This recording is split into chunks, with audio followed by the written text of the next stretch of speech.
Hi, Gerald. Welcome to the show. Oh, thank you, John. Pleasure to be with you. It's a pleasure to have you. I was going through your books. You've written quite a few, but this time we're going to be talking about one particular book, the one that you have over your shoulder right there, and that's part of a series of four books.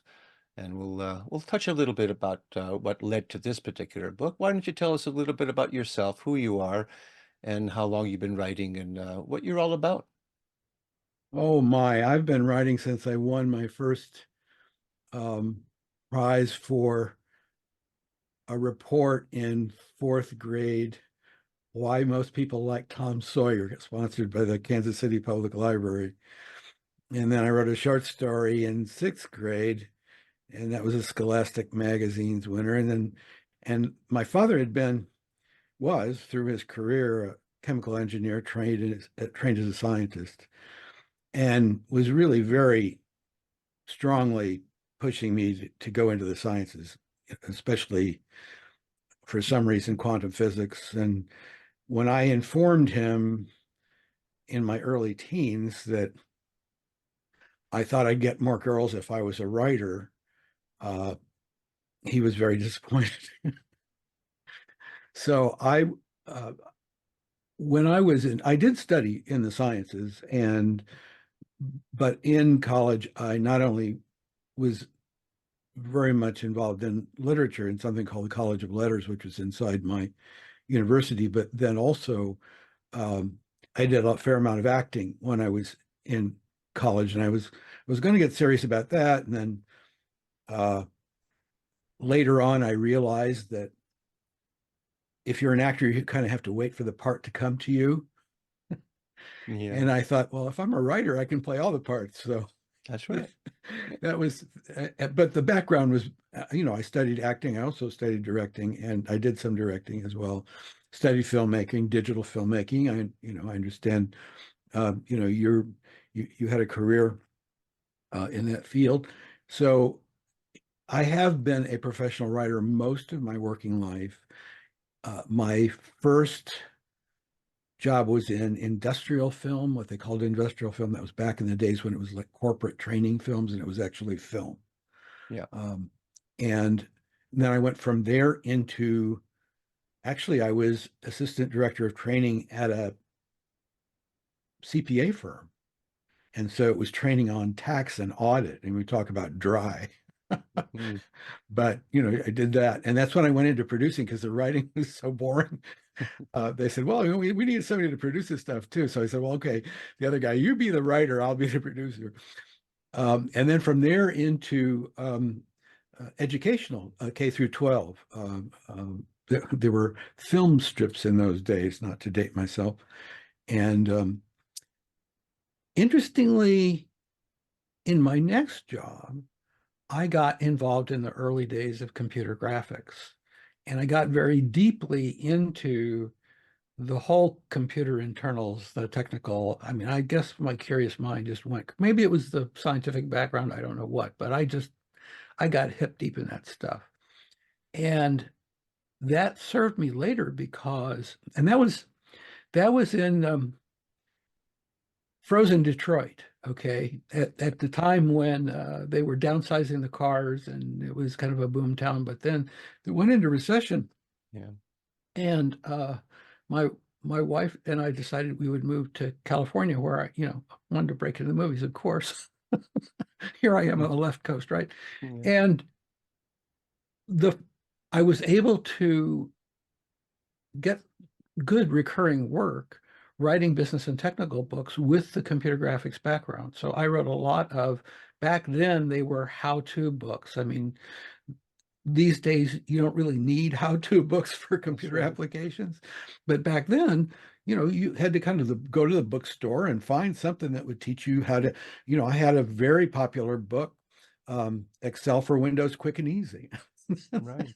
Right. And that taught you how to balance a checkbook, which is something that people don't do anymore.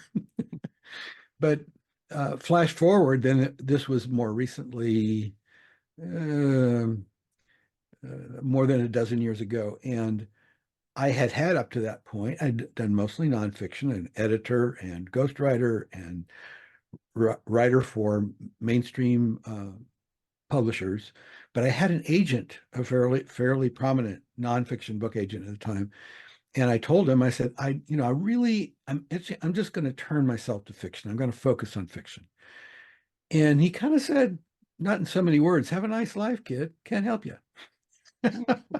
So I was involved in the very early days of print on demand publishing. And that print on demand actually took place for paperbacks, took place before the actual advent of ebooks. So I was involved in print on demand, and then I was involved in ebooks. First, there was the Sony ebook, which was actually Philips Technologies. Sony had no clue how to market those books.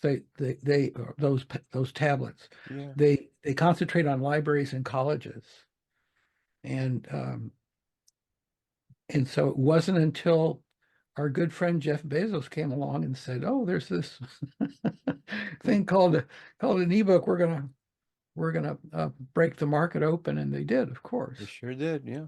They did, of course. So and of course today this is the 14th novel that I have published under my. I learned how to be an independent publisher, small press imprint. I learned about book distribution, pricing, branding, social media promotion, brand, all those good things. So, and of course that it really takes all that because because on the one hand, there's the good news is we've got all this wonderful self-expression going on and 1 million books published every year, but we've also got this huge noise level in the literary space where it used to be there were a few chosen writers that wrote for the New Yorker, a very short list in the print world, and these days it's just the good news is you can it's easy to get a ticket to play. It's not quite as easy as it is to get attention of any kind. So Well, that's true. that's I the hear that challenge. all the time. I hear that all the time. You have a team though working with you. Are you an editor, a graphic designer, a publicist, and all that? You're not doing Well, it entirely by yourself. I have had various helpers along the way and assistants along the way. And part of that had to do with that job when I first came to California and I was a senior editor for what back then was called a book packager. Hmm.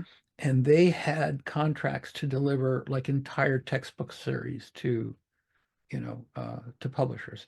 And so there was a quite robust team there of graphic designers back, and that page layout was a much more tedious. We had some of the early word processors back then. So I mean, but when before I got there were people who were literally cutting and pasting proofs, on pages. So yes, I got used to and hands-on experience, not only with you could call it ghostwriting. The professors who wrote the books, they would dump raw material on me however they could. We would sit and record an interview, or I would take notes, or they would send me drafts that they had from their scholarly papers, and I would turn it into the grade level and the lesson plan for that particular book. But then also proofreading and things like leading and spacing and word count and how that affects the grade of the paper and the thickness of the book and how that all affects the pricing of that paperback product. That's and that's still true in print on demand. There's a lot of those choices. Yeah. So the grade of the paper, whatever. So I got involved in all of that stuff. So I guess then you ended up becoming what you were wanting to be when you were a teenager. I did. And I will say, and I think also one of the things that I wouldn't say it concerns me, I run into it all the time. I'm on the board of the Independent Writers of Southern California and have been for quite a few years. And, we will have seminars and meetups and panel discussions and whatever. And, very often the question writers will have is, how did you do it? You could almost subtitle every seminar, how I did it, right? Meaning, how did you get to this Well, point in your life? how, they, especially if you're a bestseller, they want to know Yes. how did that happen? Right. And I would say I'm comfortably mid-list. I mean, that's a whole, discussion. But one of the things that I often want to say to, let's say, new recruits who get involved in the organization is, let's not hammer this term sales to death. Okay, book sales. How do they're thinking about, okay, how am I going to make my production money back? Well, if you're doing paintings and you're hanging them in galleries, or if you're a musician and your garage band is trying to get attention, it's not about your sales. It's about it's a process of building followers and fans and getting attention and being recognized for your artistry, for your work, for your expression. And so, at the very least, you're likely, if you're serious about this, you're going to spend several years in that space of, playing to the audience at 2 a.m. in the club when there's only 3 people in the audience. And I often compare book publishing to GarageBand because, don't expect the limousine to pull up to your garage and say, "Hey kids, how would you like to play the Hollywood Bowl?" It just doesn't happen. Yeah.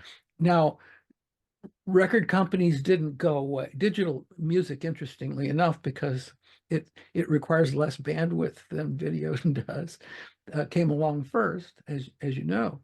And perhaps for that reason, the music industry went through the digital revolution first.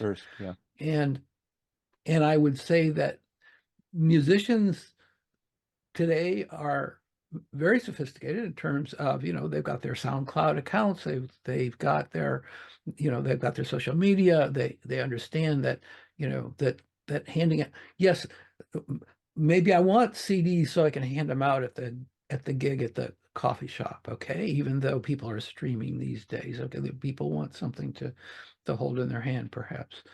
So I think that there's that understanding, and promotion is really a very big part of it.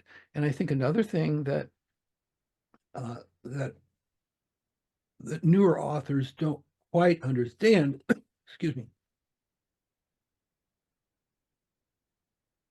is if you get a deal with a mainstream publisher, traditional publisher, these days they will require you to do about the same amount of promotion on your own that you would have done if you'd self-published. Mm-hmm. And the bad news is, or the other side of that is, if you were to send out query letters to agents, then to publishers, or publishers that don't necessarily need you to go through agents, if you're lucky, if you get their attention, if they decide that they like your material, if they decide that it is commercial enough, in the best case scenario, it will be a year or 2 before your book is on the shelf.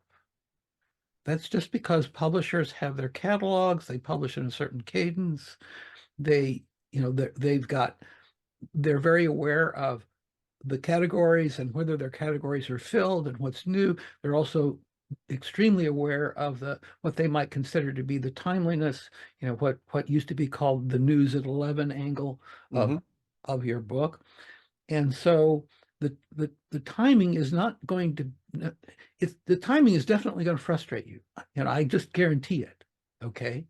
But if you self-publish, I mean, certainly if you're talking about Kindle or EPUB, the minute you put this submit button, it's probably going to be 24 to 72 hours before the entire world can read your book. Yeah. Now, that is, to my way of thinking, that is a boon to civilization. I feel that storytelling builds community. And I don't, as I look around all the grief and strife in the world today. I have correspondence on my blog and on the interviews that I've done. I've got a correspondent in Australia. I've got one in Japan. I've got another one in Moscow. I've got two in South Africa, and one of those is from India. I lived in Kenya for 2 years. I've got a number of correspondents there, and the African experience is a whole other education in how to look at the world. So, the one thing that I can point to from the standpoint of hopefulness of potential for light at the end of the tunnel is storytelling. Mm-hmm. And music certainly, but music's all about emotion, but of course there's a lot of things that we must deal with that have a lot to do with the other side of our brain in terms of being able to actually articulate what it is what do we intend, what do we plan, what do we hope to achieve, and that can be more difficult to communicate across national barriers. And yet a story, I mean, fiction, especially in these Evan Wycliffe books, there's two fundamental questions that pull the plots of these books along. It's why is there evil in the world, and why do bad things happen to good people? Now, there's no answers there, but I mean, one of the things about Preacher Evan Wycliffe, who is a amateur sleuth, who's a reluctant investigator, but here he is in this small town, this small farm town in southern Missouri, where actually my ancestors are from, in a place that is not an economic boom town at this point in its history. People bring him problems that nobody else wants to solve. And not only his curious mind wanting to dig at the truth, and his talents, if you will, as a data driller, anybody can use a keyboard, can be a private eye these days, right? That's what drives the plot, because he's trying to find out just what's going on. Why does nobody want to pay attention to this? In this last book, there are a couple of members of his congregation who disappear inside a cult leader's compound. Well, nobody wants, the authorities don't want to go in there. Mm-hmm. That's, there's free speech, religious freedom. The guy's talking the end times. Fine. Okay. Well, he's not the first. It's not against the law. And if these people are volunteering to go there, and the fellow's promising them, here you're talking about, again, depressed area, disadvantaged people, homeless people, and there's promises of food. They're showing up there in droves. Mm-hmm. Yeah. Now, once they get there, it's like, well, why don't you just starve yourself, because then that way you'll see Jesus sooner. Now we're talking about advising people to harm themselves, advising other people to perhaps harm each other if they're not willing to go along with the program. So we're coming down to these issues that we're facing every day. Certainly it's a sin, if you will, to encourage people to harm themselves or to harm their community. But is it a crime? Is that unscrupulous cult leader going to just simply get away with it? I mean, even when they begin finding evidence of what might be murder, if nobody is willing to testify that they saw him raise a hand to somebody, if nobody is willing to say he ordered this guy to do that to that family, maybe there's no way to convict him. Maybe there's no way to hold him accountable. And so, and the other aspect of this story that is, it's something of a hook, and it's intriguing, and perhaps it goes back to the computer graphics stuff, is it's now so very possible in what we call the post-truth world to create experiences that people will assume that they have been eyewitness to that have never occurred. So this cult leader plans to actually fake the second coming using sophisticated 3D virtual reality technology. Now he can't convince the whole world. That's not going to happen, okay? But one of the I don't know what you say, inciting incidents, inspirations, whatever for the story was, I was reading back in the day, back in the 60s, the Church Commission, the U.S. Congress, investigated the intelligence community, and one of the things they found was there was a plot, a very serious plot to fake the second coming of Christ. Now, it was a very targeted, low technology approach. They were going to park a submarine off the coast of Cuba and shoot off a bunch of fireworks and have some loudspeakers. But the objective was they wanted to convince the Cubans that Fidel was the Antichrist. And then presumably they would rise up against him, whatever. Well, now this, as far as I know, was never tried. Now, it was probably would have been about as effective as the exploding cigars that they also were planning at the time. Yeah. But the thing that was really sobering to me was that as I started to write the book and I started to flesh out the research, there's a current conspiracy theory called Project Bluebeam that is saying that NASA and the deep state is going to do this. Now, it certainly seems ridiculous, and yet when you think about, and again, we're coming back to contemporary issues that plague us every day. When you think about the rise of authoritarianism and how terrified people are of tomorrow in many ways, you can understand why they might be willing to believe almost anything if it promises a better life, in this life or in the next. And I think also that one of the things that became very clear to me as I got into the plot, because I tend to write from, especially mysteries, I tend to write from a blank page. I don't have an outline. I want to go wherever it will surprise me. And if I can surprise myself, then hopefully I can delight you. Okay. Yeah. So one of the things that really came home to me was that I thought, well, the times that this has happened in history, Jonestown and some of these other incidents, they've been pretty remote places. They've been in, not necessarily in sophisticated societies. So there wasn't a lot of communication, and perhaps it would be easier to hide the fact that you've got hundreds of people, behind barbed wire someplace. And once I got into the story, I realized, no, it's actually easier here. Because the minute they start running across, accidentally, of course, they run across fresh graves and bodies on this compound. Nobody expected them to actually come in.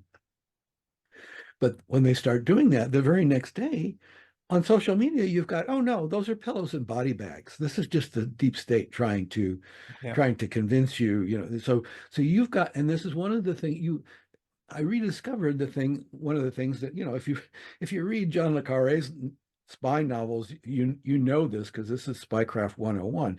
You can't hide the truth in the modern digital post-truth world. You can't hide the truth. It will come out within seconds of whenever it has occurred. But the way that you hide the truth is you bury it in noise. And it's not just random noise.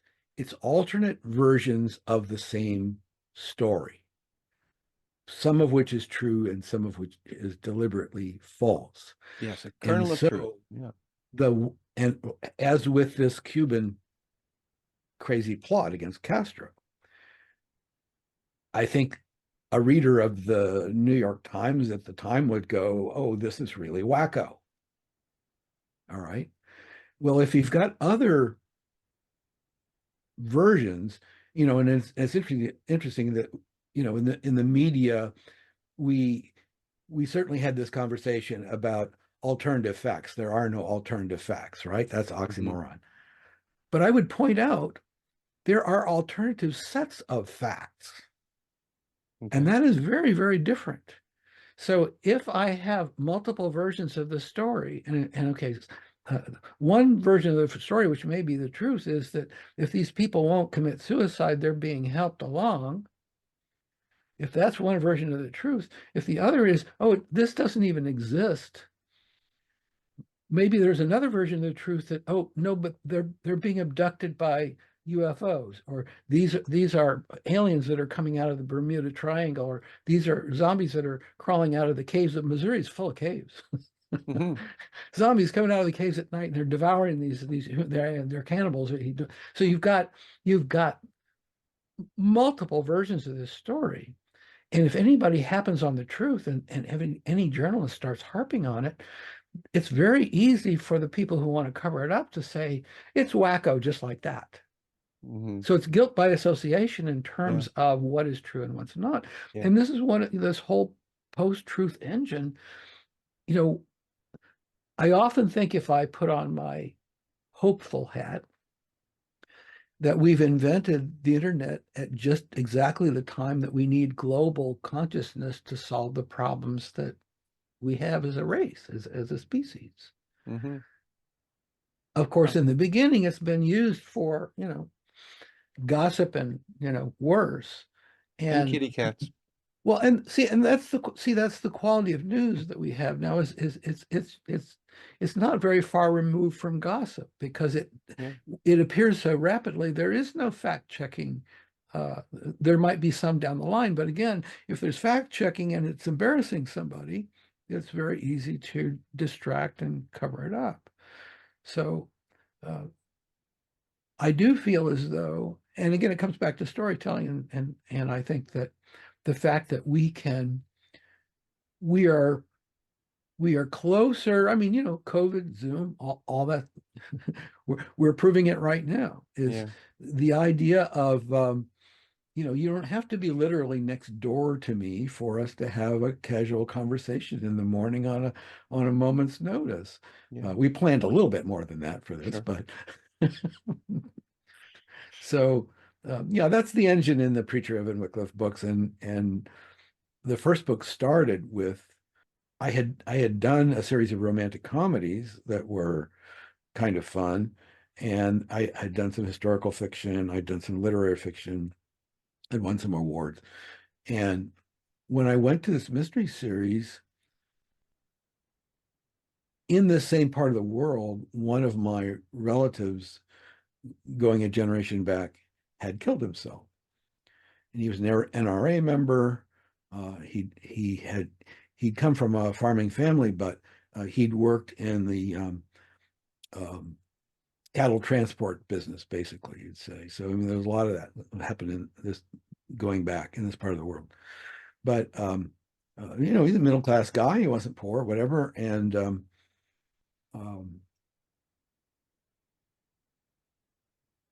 but his death was mysterious.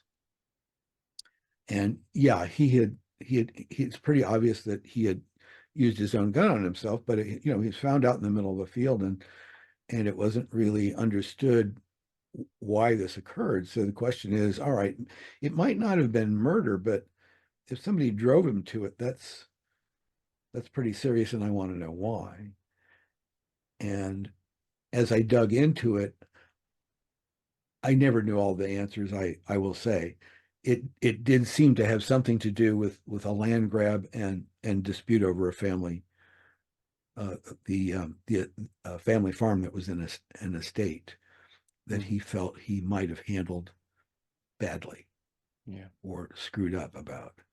And so that became the engine. And I have Evan returning to the farm town after he's dropped out of Harvard Divinity, he's dropped out of MIT astrophysics, hasn't finding any answers anywhere. And so he's a guest preacher. He's a bill collector, because, again, he's a good data driller. And he finds his best friend, his childhood best friend. dead in a cornfield. And it's like, I can't imagine Bob would do this to himself. It just does not make any sense. I've got to find out how this happened. And so that's the engine of the very first book. There's some suggestion of, well, maybe somebody did it to him, but it may be more a matter of not who done it, but why done it. Yeah. How did it get done? So, and then the second book is about child endangerment. It's about, I had some experience with schizophrenia in my family. And so I have Evan befriending a schizophrenic teenager who is hearing voices. And as some of my friends and colleagues have suggested, sometimes those might seem like rants, but they might be on occasion words of wisdom. There are some people who actually think about spiritual gifts as being merged with, I guess it's the opposite of what you might call witchcraft. I mean, that would be one way to characterize it. That would be not giving anybody very much credit or kindness. But he befriends this teenage boy who has been accused of raping another teen in the facility where they were living, and then she disappears. So she's evidently been kidnapped, and why? In the third, Preacher Raises the Dead, Evan has recently married the sister of the girl that got kidnapped in the second book, and she had a checkered background, but all of a sudden she's a very serious church lady. I mean, she's head of what they call the Loving Embrace Committee that delivers the meals and takes and visits the sickbed. And the pastor has retired, and he says, Evan, you're going to have to step up to this. It's COVID now. I need somebody. I can't handle all this. I need somebody to do the visitations and the weddings and the funerals. I mean, somebody's got to officiate the funerals. Mm-hmm. So here, Evan steps into more responsibility than he wants. His wife steps into more responsibility than she should have. It turns out it's more work being the wife of a minister than it is being the minister, perhaps. But she's in an auto accident and she's thrown into a coma. Mm-hmm. And so here he is with his bedside visitations at this woman that he expected would be the love of his life, and she may never wake up. So what is he going to do? And I mean, this is a tiny spoiler alert, but I will say he really can't do much. I mean, he can sit there and pray, of course, and he can visit every day, and he can play music and hope that she hears it, her favorite, whatever, and sing to her. But then he realizes, I know there's this one sweatshirt I used to wear all the time when I did my chores on Saturday. I'm never going to wash it. I'm going to wear it every time I see her. Because maybe that way she'll know I'm in the room. Mm-hmm. We're talking about really basic instincts. Yes. So that's the story in Preacher Raises the Dead, and of course the title he's not a faith healer. I'll go that far. But in this small town, he's certainly accused of that. I mean, on the one hand, because he's something of a doubter and he's honest about that in his messages. Some people think he's an agnostic. An agnostic has no business being a minister, right? Right. You're a man of God, right? You were supposed to, like Billy Graham said, he felt the calling and he never turned back. Well, I'm not sure that I quite believe that, even though I know he was Billy Graham's was certainly a very serious fellow, a very sincere fellow. Questioning your faith, though, is okay, isn't it? I mean, just I would say wrestling with it. I would say if you don't doubt, you're not human. Yeah. But I think also if you're one of the things I studied in college was, a history of philosophy. And, the philosophers over time have been curious minds who've just obsessed over questions of, the existentialists, being in nothingness. Why is there something rather than nothing? Yeah. And I will say also, um, you've got physicists today, and a lot of this stuff starts merging, and you see these headlines of, oh, there's this new revelation in quantum physics that the universe is going to expand to the point where thought is not possible anymore. Really? Well, what about eternity? I mean, doesn't God think?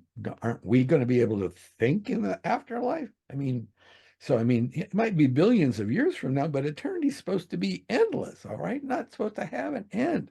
Well, that's a problem. I mean, if you want to embrace both of those thoughts. Mm-hmm. So, you have people like, Kant, Wittgenstein, Leibniz. People running around with New Age philosophy, and I was married in a New Age church, so I'm not shy about talking about those things, but you'll hear from Marianne Williamson, oh, God is all that there is. Well, that's a wonderful thought. Okay. Yes, there was the Big Bang, and how could what happened after the Big Bang be separate from whatever it was that caused the bang? All right, I get that. That's cool. But to think that that is a new thought, no, it was Pythagorean theory thinking from, at least as far back as 4th century Egypt, and and then it was Leibniz who came along, and we're talking about, what, 1600s. I don't remember the dates right now, but we're a Jewish philosopher in Amsterdam. It's like, no, God is all that there is, or God in nature. God is infused in nature, and so these are the things. So is that doubt? If I'm reading a thinker who I respect, and it doesn't quite agree with the literal interpretation of the Bible, then yes, I've got what you might call doubt, or I've got puzzlement. I've got to try to figure out, it bothers me that that New Testament philosophy is based on animal sacrifice. Yeah, I think doubt in most cases would be about the interpretations, and there's more than one of the Bible, and I'm sure Quran and all the other writings. These different ways of looking at it. The doubts, I think, that are healthy are to be faced with a claim made and go, okay, I believe there's a God, but I'm not sure about the one you're describing. Well, even if you want to talk about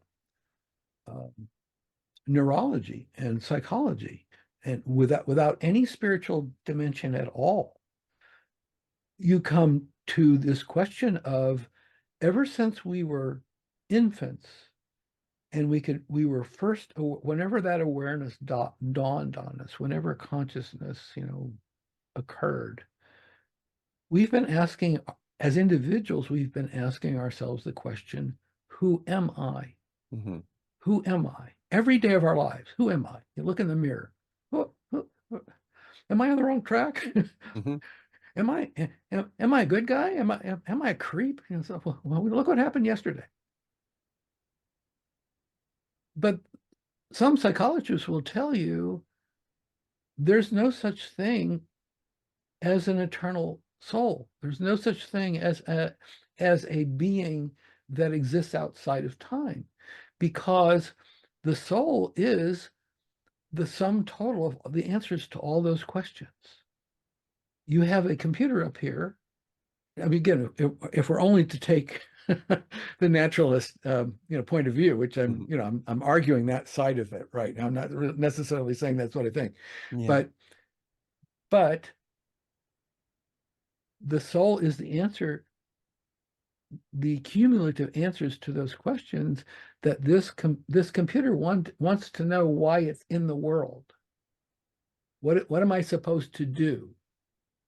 Okay, so I have this reason, I have this motivation to find meaning.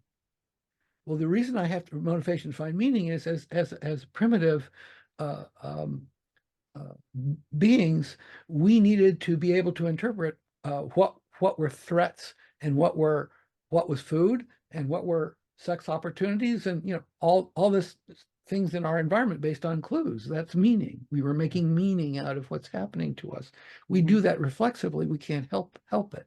So we can't help asking who we are, because am I the leader of my tribe? Am I supposed to bow down to this guy? I mean, he tells us to go pick up our spears and go over there. I mean, do I obey, or do I run in the other direction? This is okay. So the sum total of who am I, that's who you are. And the thing is, it changes every day. Yeah. It changes every day.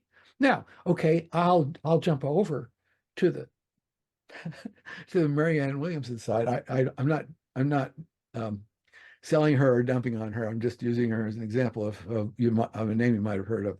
Oh, she's an interesting person for sure. But you might say that, oh yes, okay, there is this permanent thing, this spiritual entity that exists outside of reality, and the reason that you are what you are is that you are a manifestation of that. It has manifested, and it has manifested that in perfect form, so that it evolves toward what it should be or wants to be or could become. Because obviously you've got choice along, well, we assume there's choice along the way. There's a physicist, what was it, just just last week, who said there's no such thing as free will. That was in the New York Times last week. Oh, that argument's been around for a while. I don't know how he arrived at it, but it was it had to do with chaos theory and randomness and how things in the aggregate always turn out a certain way no matter what. And there's different meanings and interpretation of the Oh, term yes. free will as well. So it's not homogeneous as some people think it is. Homogeneous would be the last word I would Yeah. use on anything. Yeah. There's no one way. But all this can lead to a lot of anxiety in people and fear of the unknown. That's a big one, fear of the future.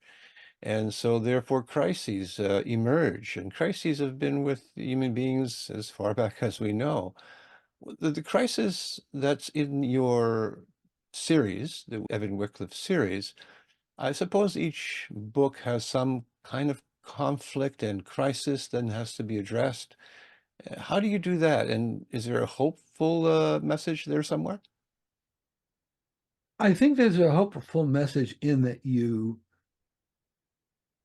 ride along with Evan in his efforts to piece things together. And to the extent that there are occasional flashes of insight or delightful discoveries or hopeful resolutions, you see those. And I think you can see also the fact that here he is as a flawed human being. I mean, he has a problem with alcohol. He has back pain, and he's trying to wrestle with kicking oxy. He has trouble with relationships, clearly, throughout the series, and yet one of the reasons that he does what he does, he's a caring individual. He cares about his community. He cares about the people who are around him. And he can't turn his back when an invitation to help shows, not just an invitation, but an obligation to help shows up. And, one of his closest friends is the sheriff. And you've got an African-American sheriff in a county where that's a difficult way to hold down a job, especially as an authority figure. And so you got the sheriff, and then he's got the the senior senior pastor of the church is also African American. And also, I mean, and then also in the last book, the new minister who comes in to replace him is female, and then that's about the same time that in the quote unquote real world, the Southern Baptist Convention wanted to actually vote to ban women ministers. I heard that. Yeah. And yet, you know, you've had female priests in the Episcopal community for years, and then also, I mean, I've attended services at there's a synagogue here in Los Angeles. It's got a female rabbi, Of course. and I don't think she's even 30 yet. but a very insightful person, and so yes, there are those, and I think the idea of seeing how things can work out, or at the very least how things can sustain in the face of difficulties. I mean, for example, Evan does end up adopting Luke, this teenage boy who has schizophrenia. And yet, you know, with a cocktail of medications and with therapy and with kind treatment and understanding, he maintains, and he actually marries this woman that he'd been accused of raping, but you know, the reason that they were together in that institution is she has epilepsy, and so she has challenges of maintaining too. Mm-hmm. And yet they are a couple. They are a couple who manage from day to day, and they're in their camper driving around looking for experiences, but they sometimes have to pull up stakes and leave town because those old accusations of witchcraft or demonology or whatever start surfacing, and it's, you know, you just can't stick around when those kinds of prejudices, you know, arise. These books all have the same look. 4 books. I guess that was intentional.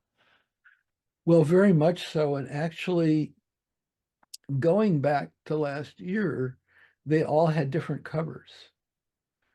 They had, it was the theory was black backgrounds, and it was like praying hands, beneficent hands with lights in them, and then this last one had a hand with a flaming sword, and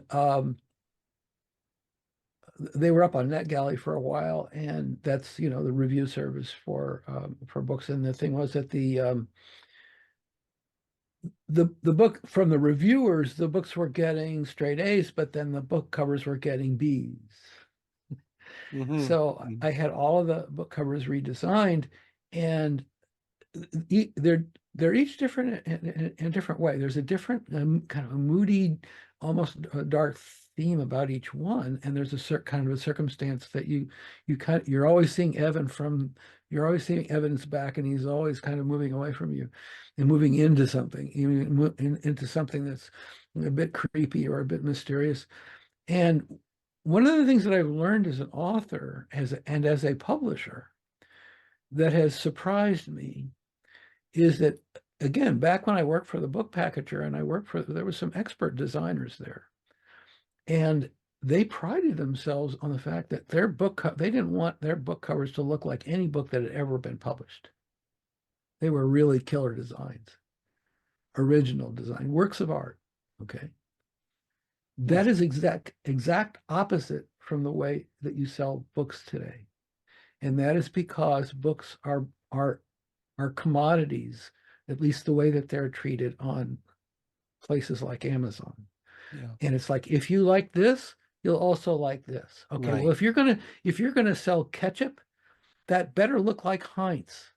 Yeah. Okay. So, you know, there are other authors that use this font, this layout, not that picture, hopefully, but this intentionally looks like other successful books in that genre. And I say that without embarrassment, because it took me a long time to realize that people kind of, if all you're going to see is the book cover and maybe one line of description, which is what the max that will show up in like an Amazon ad, Yeah. you need some way of knowing right away that you're going to be drawn to that. You know, Yes. it's a box of cereal, and it's in some ways it's too bad, because, you know, and the other thing that's true is, you know, consumer reviews with the stars, you know, okay, well, if it doesn't have 5 stars, I don't want it.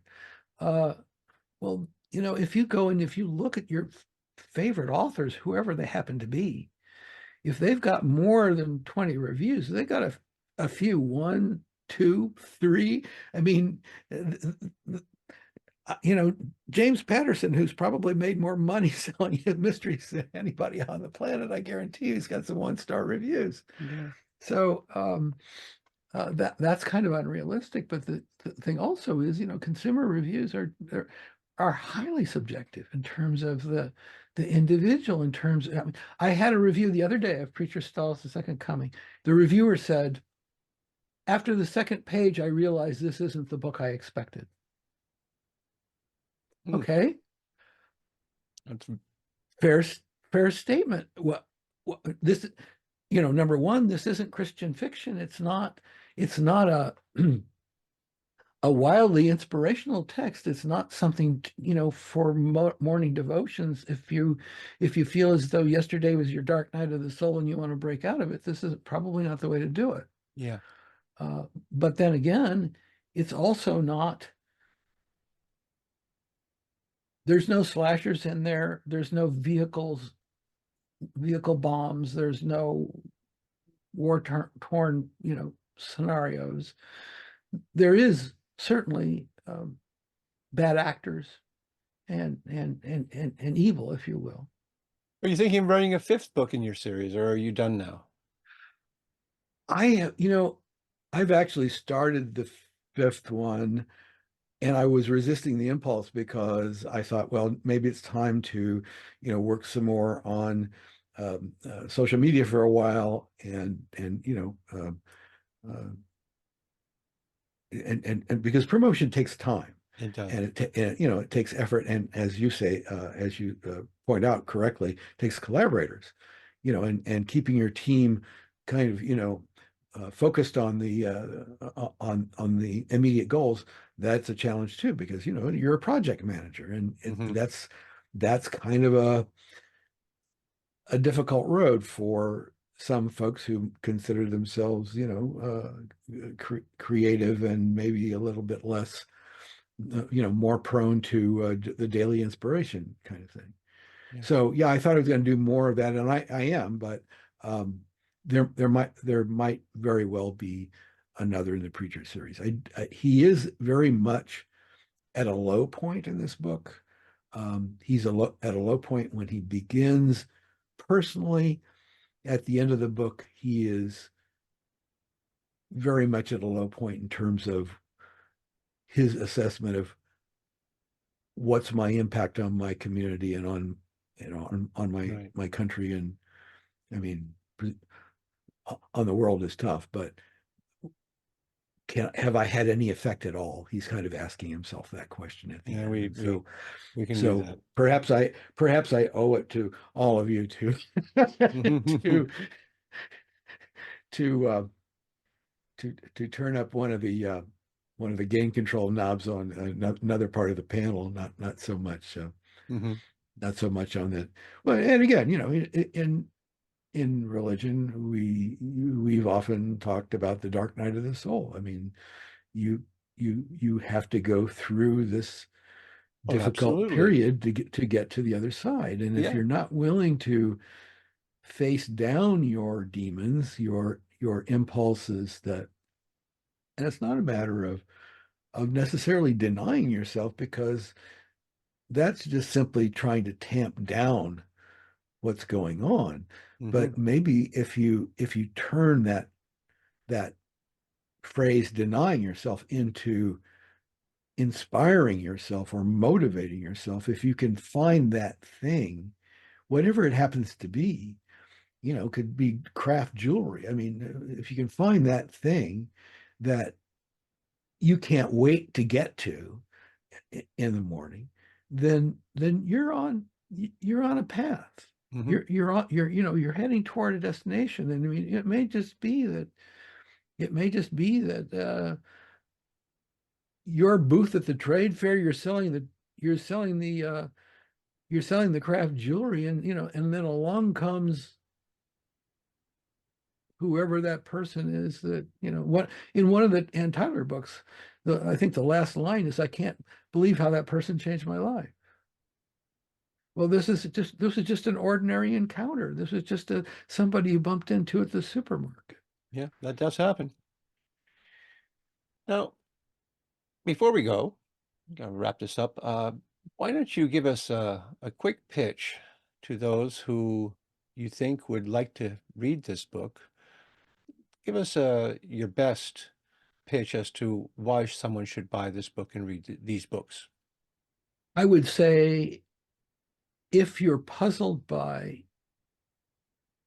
the world that swarms around you, and especially, and we'll talk about right here and right now, this political campaign season, this election year, this time, this post-COVID time of economic boom, and yet privation in places, and feelings of disenfranchisement, and conflict and strife. If you want a way to get away, to immerse yourself in some other world, and yet find a way out the other side, I would, mysteries, and I'd say these mysteries are interesting way to do it. I think Evan's character is an inspiration, because if you look at what he encounters, what he faces, and he just goes back in the next day. Whoever, and one of the engines of the plot is it's people who literally knock on his door. And he's down to living in a trailer that's smaller than most people's bedrooms. And he's got a hot plate and a coffee pot, and he's often sleeping in his sweatsuit. And in that part of the world, it's not comfortable 24/7, 365. Okay. So I think he can inspire people.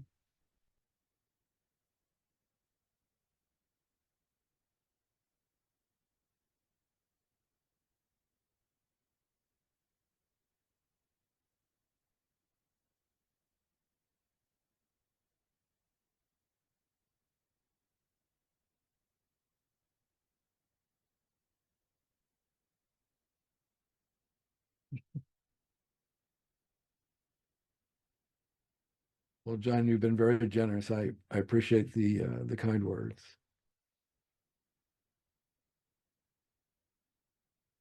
Thank you again. You're the magic Christian.